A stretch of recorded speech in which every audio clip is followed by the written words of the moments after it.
के साथ में अंतर्राष्ट्रीय स्तर का षड्यंत्र हो रहा है। वो ऐसा षड्यंत्र हो रहा है कि हम जैसे लोगों को कुछ समझ नहीं आ रहा है। भारत में 1993 में संयुक्त राष्ट्र संघ द्वारा जो विश्व आदिवासी दिवस तय किया गया था, उसको भारत सरकार ने नहीं माना।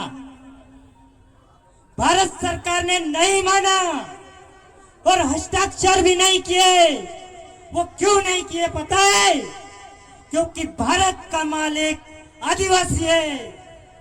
इस देश का सुप्रीम कोर्ट भी ये बोलता है कि भारत का मालिक आदिवासी है, तो सरकार को भी मानना चाहिए भारत का मालिक आदिवासी है।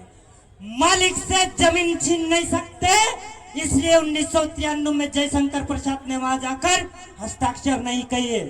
आज तक हम आदिवासियों को विस्थापन इसलिए कर रहे हैं क्योंकि भारत सरकार ने अंतर्राष्ट्रीय स्तर पर हम लोगों को मूल निवासी का दर्जा नहीं दिया। अभी मालूम है कि कितना जमीन हम आदिवासियों से छीनने वाले हैं ये लोग, भूमि अधिग्रहण करने वाले ये लोग। बैंक का सुने होंगे आप सब, बैंक सुने हैं कि नहीं? बैंक, जमीन का बैंक सुना है क्या? जमीन का बैंक किसी ने नहीं सुना। जमीन का बैंक बना दिया गया है, जो लैंड बैंक के नाम से बनाया जाता है, जिसको सेज बोलते हैं। स्पेशल जो जोन होता है उसको तय कर दिया है आदिवासी इलाकों में गवर्नमेंट ने। ये यावल वाइल्ड सेंचुरी चल रही, जलगांव धुलिया, ये अपना नंदुरबार, ये यावल वाइल्ड सेंचुरी में जाने वाला है। और ये तोरनमाल से लेकर पार्टी वाला जो इलाका है, वो जो 11/12 में जो प्रस्तावित है उसमें जाने वाला है।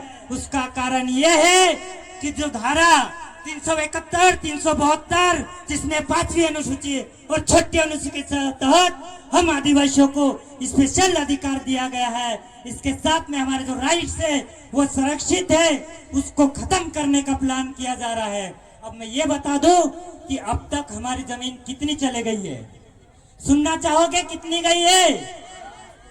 4 लाख हेक्टेयर जमीन 7 सिस्टर राज्य में चली गई है। और वो जो महाराष्ट्र में जो जारी है उसका तो कानून बन गया है, उसका विरोध करेगा वो क्या कहलाएगा? देशद्रोही। क्योंकि जनहित का काम का जो विरोध करता है वो देशद्रोही कहलाता है। तो हम विरोध भी नहीं कर सकते, इसलिए सरकार ने फॉरेस्ट कंजर्वेशन एक्ट बनाया। फॉरेस्ट कंजर्वेशन एक्ट यानी वन संरक्षण संवर्धन अधिनियम 2023। चिंता करने की जरूरत नहीं साथियों। मिशन मध्य भारत आदिवासी बचाओ आंदोलन ने सुप्रीम कोर्ट में याचिका लगाई और उस कानून के लिए स्टे लाया है। अगर हमारी जमीन को बचाना है तो हमें एक मूवमेंट खड़ा करना पड़ेगा। और मूवमेंट कैसा रहना चाहिए? जो नाचने कूदने वालों की एक जो परंपरा होती है वो तो होती है, लेकिन जो दिमाग है हमारी खोपड़ी में उसको तैयार करना पड़ेगा। लड़ने के लिए टीम बनाना पड़ेगा, जन सैलाब तैयार करना पड़ेगा, एक उलगुलान का रूप देना पड़ेगा। बिरसा मुंडा ने कहा था,